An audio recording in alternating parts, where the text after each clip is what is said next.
Depuis l'entrée en vigueur du nouveau règlement Hypercar, l'endurance vit un nouvel âge d'or. Des constructeurs se bousculent à l'appel pour venir briller, notamment sur l'épreuve mythique des 24 heures du Mans. Toyota, Porsche, Ferrari, BMW, Cadillac, Aston Martin, Alpine et Peugeot roulent en catégorie reine et vont se faire rejoindre par McLaren, Ford et Genesis. Et je vous compte pas la catégorie LM GT3 qui est tout aussi fournie.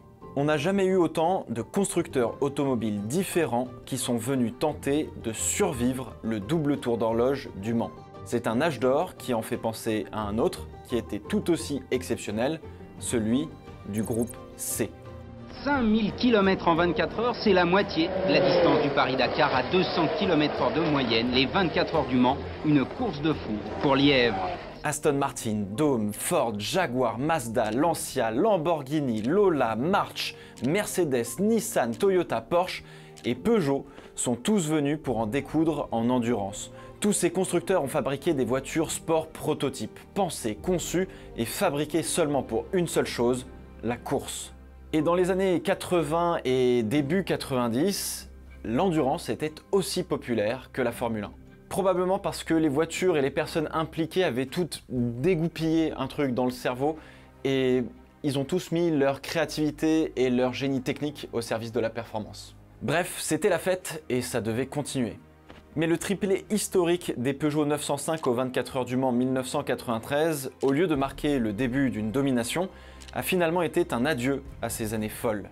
Ce jour-là, Peugeot a dû mettre au placard un avenir prometteur. Victime de politique et de réglementation, le constructeur automobile français a été forcé d'enterrer le monde tout entier de l'endurance.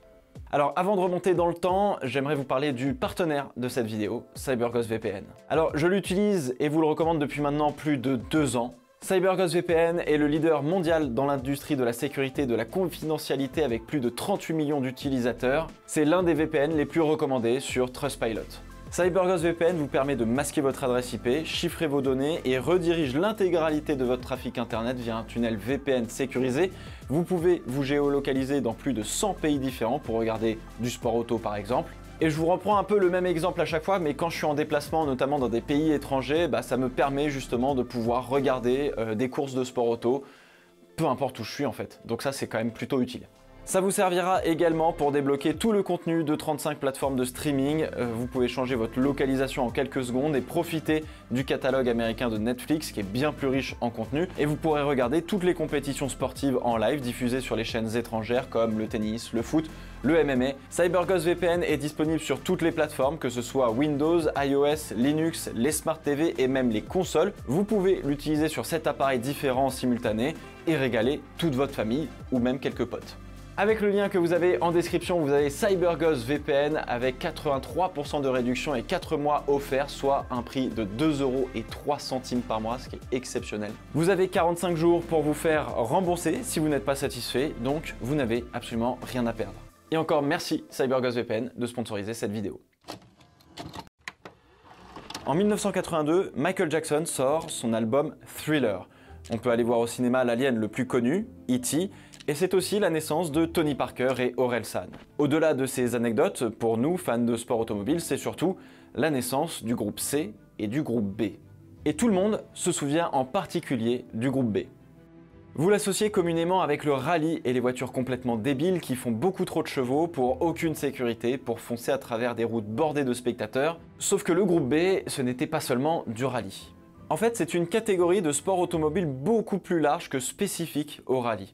À l'époque, les règlements techniques définissaient un type de voiture au sens large qui pouvait participer à plein de championnats différents. Et on y ajoutait quelques articles pour spécifier certaines caractéristiques, histoire de ne pas faire non plus tout n'importe quoi. Le groupe B, c'est ce qui définissait les règles des voitures de grand tourisme, donc des GT pour le sport automobile. Si on transpose l'esprit de ce règlement aujourd'hui, c'est un règlement commun pour les GT3, GT4 et donc les voitures de rallye. Vous pourriez retrouver des Corvette C8 LM GT3 avec quelques modifs pour faire du WRC par exemple. La base, globalement, c'est une voiture de sport, la Corvette. Le reste, faut l'adapter en fonction du championnat dans lequel elle va participer. Juste un petit peu quoi. Donc les voitures du groupe B, qui sont des GT au sens très large du terme, avait aussi le droit de rouler dans des compétitions de voitures de sport, donc sur circuit. Et donc là, quand on parle de voitures de sport, on parle généralement plutôt de voitures d'endurance. C'est tout ce qui n'est pas de la monoplace, donc tout ce qui n'est pas de la Formule 1, Formule 2, Formule 3, etc. Et le tout évidemment avec une autre classe de voitures, une autre catégorie, les voitures du groupe C. Le groupe C, du coup, c'est l'équivalent de quoi? Eh bien, des LMP1 ou des hypercars d'aujourd'hui. Ce sont des voitures que l'on appelle sport prototype. Et à l'époque, ça donne ça.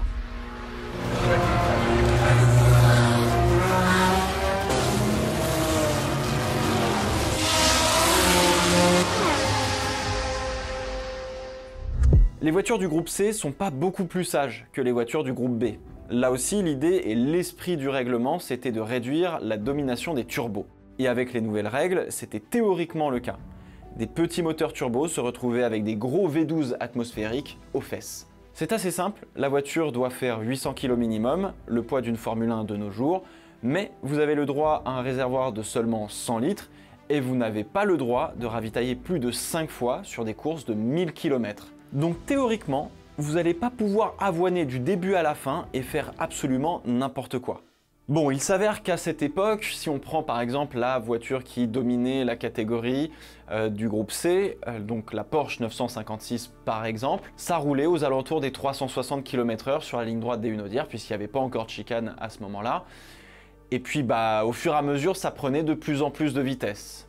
Et puis vous avez évidemment la fameuse WM P88 qui a pris 407 km/h radar. Je n'ai pas besoin de vous en parler. Si vous avez vu une vidéo de Sylvain, vous savez de quoi on parle. Mais ce qui est vraiment intéressant dans le groupe C, c'est que les voitures sont toutes différentes, surtout en termes de motorisation. Le flat 6 chez Porsche, les V8, les V12, atmosphériques, turbo, rotatifs, avec des cylindrées différentes, tout le monde venait et proposait quelque chose de différent et construisait sa voiture autour de son moteur. Les voitures du groupe C, vous les connaissez probablement grâce à Gran Turismo. La Jaguar XJR9, la Toyota 88C, que j'ai d'ailleurs poncé comme pas possible pour gagner des crédits sur Gran Turismo 4, la Nissan R92CP, que vous retrouvez aussi sur iRacing par exemple, la Porsche 962C, ou encore plus connue, la Sauber Mercedes C9 ou la Mazda 787B. Alors je vais réaborder très rapidement la Mazda 787B un peu plus tard dans la vidéo, mais on pourrait faire une vidéo à part entière dessus bien évidemment. Mais je voudrais juste terminer sur le groupe B parce que ça a son importance, surtout pour Peugeot. Peugeot qui a donc engagé des 205 Turbo 16 avec à la tête un certain Jean Todt qui a été placé par les dirigeants et qui lui a troqué sa combinaison de copilote pour une chemisette de team manager, gagne en 1985 et 1986 le championnat du monde des rallyes, mais tout bascule sur cette dernière année. La FIA met fin à la catégorie qui était déjà hors de contrôle avec des blessés et des accidents mortels et donc les constructeurs se retrouvent avec des voitures de rallye qui ne peuvent plus courir. Chez Peugeot, on n'aime pas trop le gâchis alors on recycle et du coup la Peugeot 205 Turbo 16 se retrouve à disputer le Paris-Dakar mais on la prépare aussi pour Pikes Peak. À l'époque, l'épreuve américaine se déroule encore entièrement sur le gravier. Et puis vient la remplaçante, la 405, qui a pris un petit coup de pub grâce au record de vitesse de WM au 24 heures du Mans 88. La 405 gagne le Paris-Dakar et Pikes Peak avec Harry Vatanen, dont vous connaissez tous cette image signature du pare-soleil à la main. En attendant, chez Peugeot, on étudie les possibilités d'étendre un peu le programme de sport auto parce que Pikes Peak et le Paris-Dakar, ça fait pas beaucoup et puis faut remplacer le rallye du coup. La Formule 1, dans la fin des années 80, c'est McLaren qui met une volée à tout le monde avec Prost et Senna. Mais à part Ferrari qui vend des voitures de route, aucune autre écurie de Formule 1 est un constructeur automobile. Et donc logiquement, pour aller jouer contre les petits copains, eh bien, on se dirige vers le groupe C. Et ça tombe bien puisque Jean-Marie Balestre, le président de la FIA de l'époque et sous l'impulsion de Max Mosley, le commissaire du sport automobile à la FIA, veulent réformer les règles du groupe C pour uniformiser le règlement technique entre la Formule 1 et l'endurance et créer des passerelles et pousser les constructeurs à être présents dans les deux catégories. L'idée de cette réglementation, c'est de faire des moteurs 3,5 litres de cylindrée comme en Formule 1. Et vous pouvez prendre des architectures que vous voulez.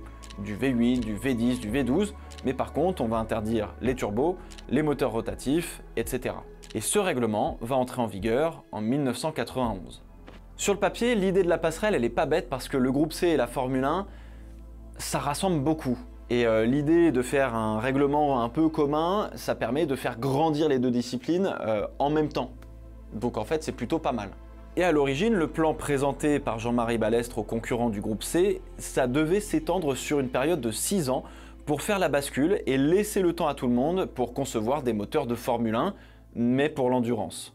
Et c'est un peu là où l'idée qui, à l'origine, paraissait plutôt cool, devient relativement foireuse. Car les écuries de Formule 1 pouvaient faire la bascule puisqu'elles avaient déjà un moteur. Il manquait juste un châssis. Et est-ce qu'elles étaient vraiment intéressées par venir en endurance ou faire les 24 heures du Mans? Non, pas spécialement. Mais dans le groupe C, aucun constructeur automobile n'avait d'écurie de Formule 1. Donc n'avait pas de moteur de la réglementation qui allait entrer en vigueur. Ils devaient donc tous repartir d'une feuille blanche, rien que pour continuer de courir dans le championnat du monde d'endurance, dans lequel ils étaient déjà engagés. Alors, se poser la question de faire un double programme endurance Formule 1, on n'y pensait pas encore. Et accessoirement, fallait aussi refaire un châssis autour de ce nouveau moteur. Parce que prendre un nouveau moteur et le mettre dans un châssis existant, ça fonctionne généralement pas très bien. Et tout ça, ça prend du temps et surtout, ça coûte des dizaines de millions de dollars. Fin 1988, Peugeot annonce son intention d'aller en endurance et se met à bosser sur un prototype qui portera le nom de 905, puisque la marque est dans la série des 05 à ce moment de son histoire. Côté châssis, on se rapproche aussi de la Formule 1. On ne fait pas un châssis en alu ou en Kevlar, mais bien une coque en carbone. Sauf que chez Peugeot, on ne sait pas fabriquer ce type de châssis. Naît donc une collaboration avec le groupe Dassault, notamment sur la partie assemblage, mais ils fourniront aussi et surtout les solutions de conception assistée par ordinateur. Et à l'époque, ça, c'est tout nouveau. Il n'y a que Adrian Newey qui va continuer de dessiner ses voitures sur une planche à dessin. Ça y est, c'était la révolution du dessin par ordinateur. Et vous avez peut-être déjà vu Benjamin Workshop, par exemple, travailler sur les logiciels Dassault pour la conception de son hypercar dans ses différents vlogs.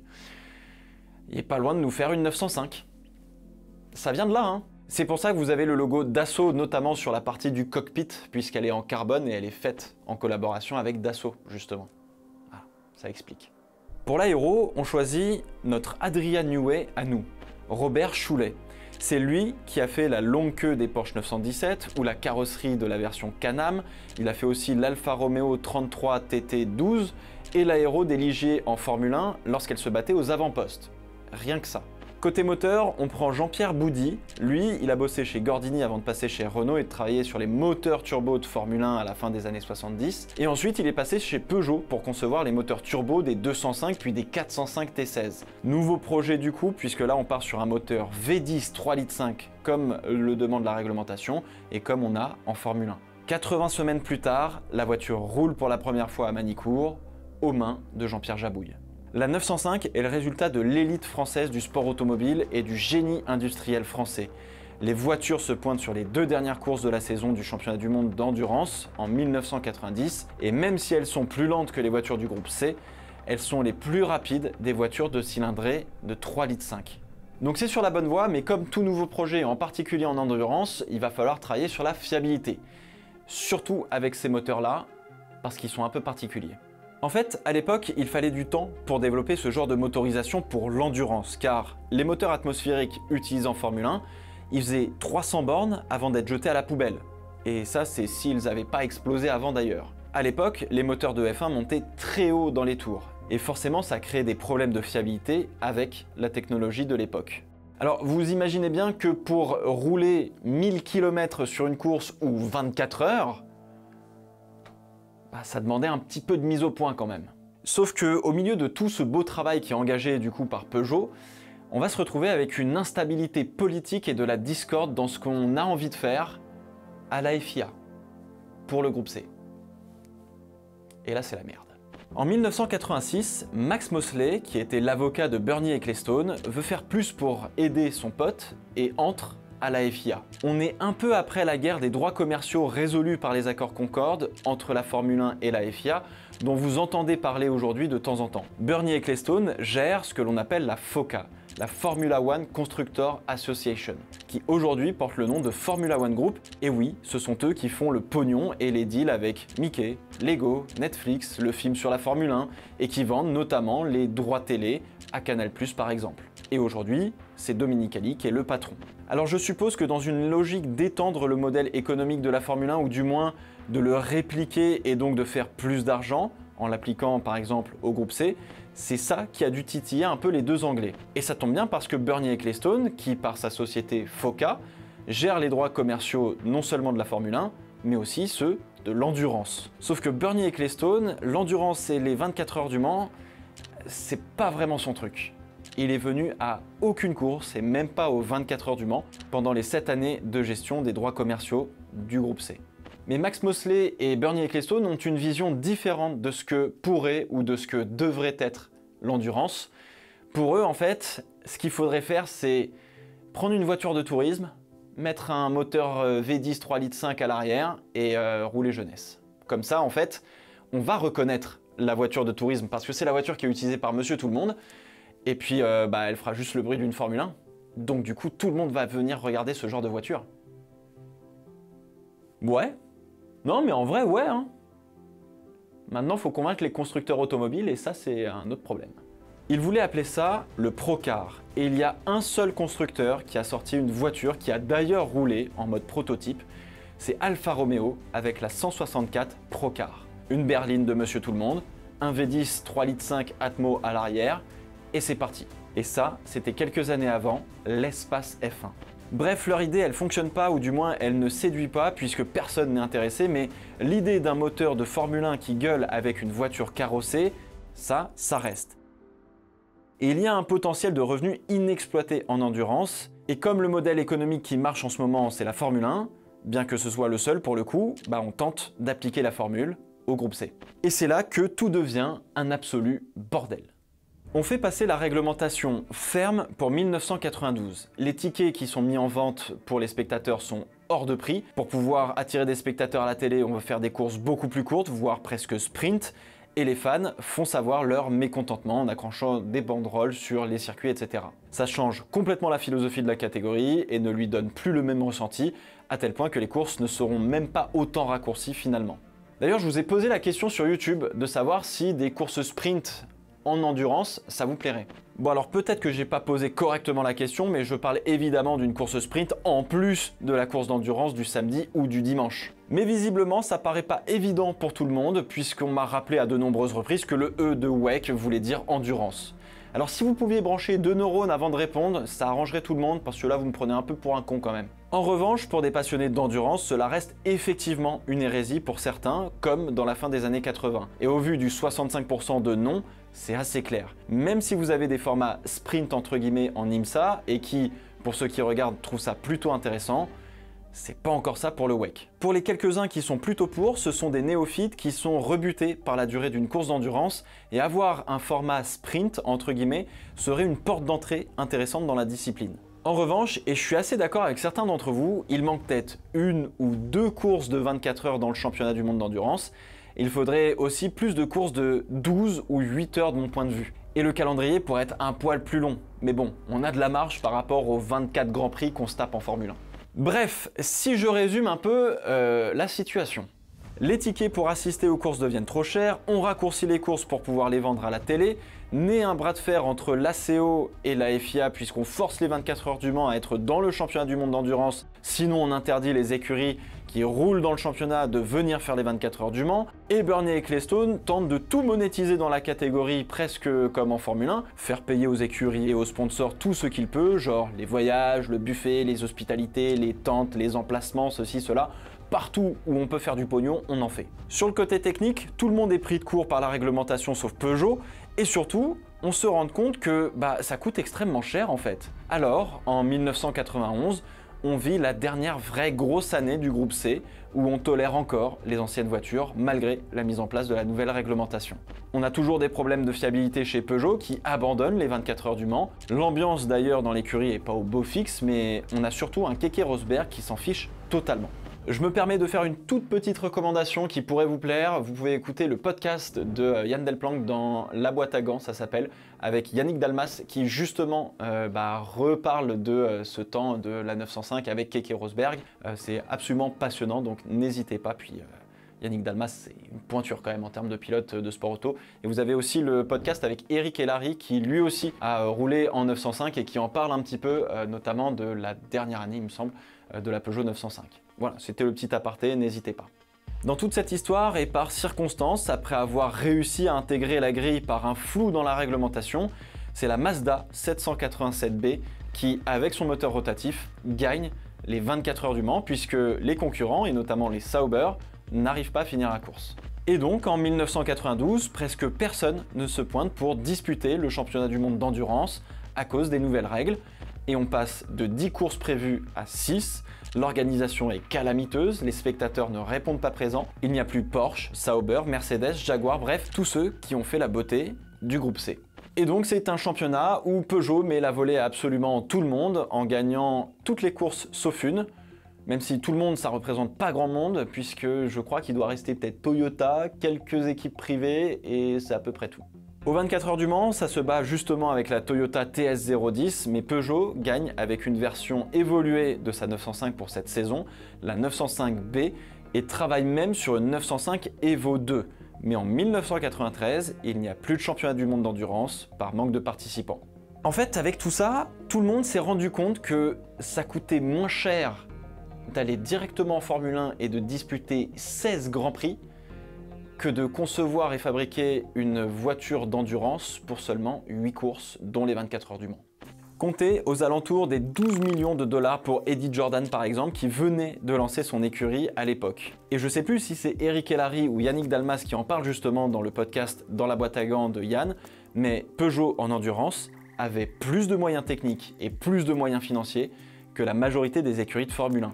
Et quand l'un ou l'autre sont arrivés justement pour faire un test, c'était un peu bouche bée en mode vous avez moins de trucs quoi, moins de personnel, moins d'ordinateurs, moins de ceci, moins de cela. Mais à l'ACO, l'Automobile Club de l'Ouest qui organise les 24 heures du Mans, on se fiche de savoir ce que la FIA décide ou pas et on autorise pour les 24 heures du Mans 1993 les voitures du groupe C, notamment pour des écuries privées qui ont acheté des voitures aux constructeurs auto qui eux sont déjà partis.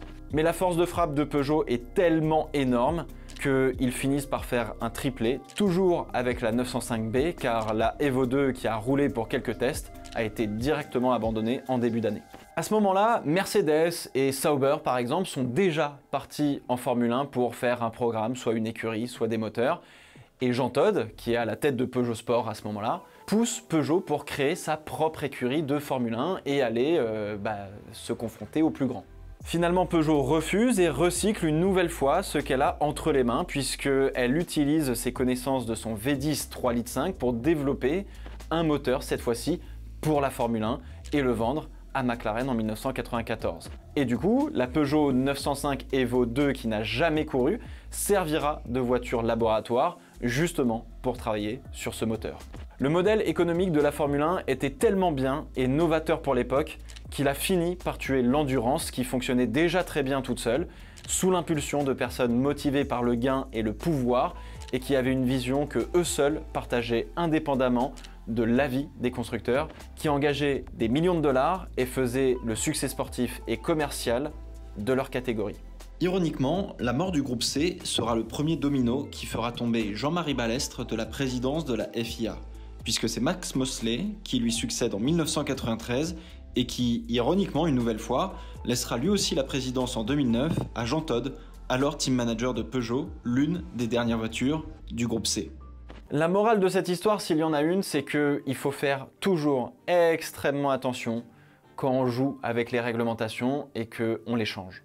Max Mosley a été d'une inintelligence fulgurante lorsqu'il parlait d'endurance. Il était persuadé qu'il fallait mettre les pilotes en avant par rapport aux machines. Or, les voitures en endurance, en particulier quand elles sont à cockpit fermé, sont les vraies stars, car on ne voit pas les pilotes.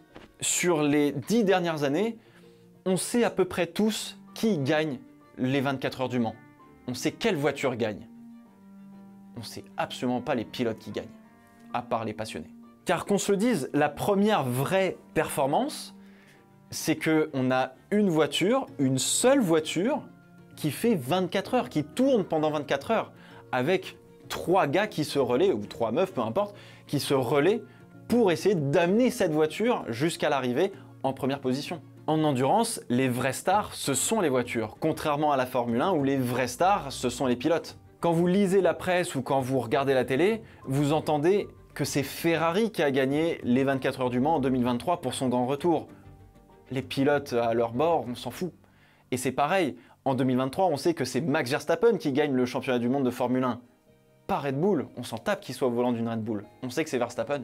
Pour le moment, la réglementation Hypercar attire énormément de constructeurs à tel point que l'on a très peu d'équipes privées en catégorie Rennes. Et même si les règles de la catégorie ont été prolongées jusqu'à 2032, attention, les constructeurs automobiles, s'ils ne figurent pas aux avant-postes ou ne sentent pas qu'ils ont un bon retour d'image sur l'investissement que ça leur coûte, auront toujours la possibilité de jouer la carte de la récession économique pour mettre fin à leur programme de sport auto. Et la catégorie Hypercar aujourd'hui repose en très grande majorité sur des constructeurs automobiles qui conçoivent et fabriquent des LMDH ou des LMH. Et donc si demain ils partent, il n'y a plus grand monde. On est dans l'âge d'or moderne de l'endurance, mais la question est de savoir comment faire rester les constructeurs avant qu'ils ne pensent même à partir. La Formule 1, elle, tente de continuer son propre âge d'or, du moins de le renouveler après la vague Netflix impulsée par Liberty Media, mais 2026 n'apporte aucune garantie de réponse, voire peut poser quelques premiers signaux d'alarme. Voilà, c'est la fin de cette vidéo, j'espère qu'elle vous a plu. Si c'est le cas, n'hésitez pas à poser un like, ça fait toujours extrêmement plaisir et ça encourage tous ceux avec qui je bosse. Et ne vous inquiétez pas, on refera des vidéos sur les voitures sport prototypes, notamment celles de la fin des années 90, parce que la Toyota GT1 et la Mercedes CLR, c'est ma passion après la Formule 1. N'oubliez pas de jeter un œil à mon partenaire CyberGhost VPN en cliquant sur le lien et bénéficier de 4 mois offerts et 83% de réduction. Protégez votre vie privée, débloquez des contenus exclusifs et faites des économies avec CyberGhost. Essayez-le sans risque grâce à la garantie satisfait ou remboursé de 45 jours. Encore merci à CyberGhost VPN, le sponsor de cette vidéo.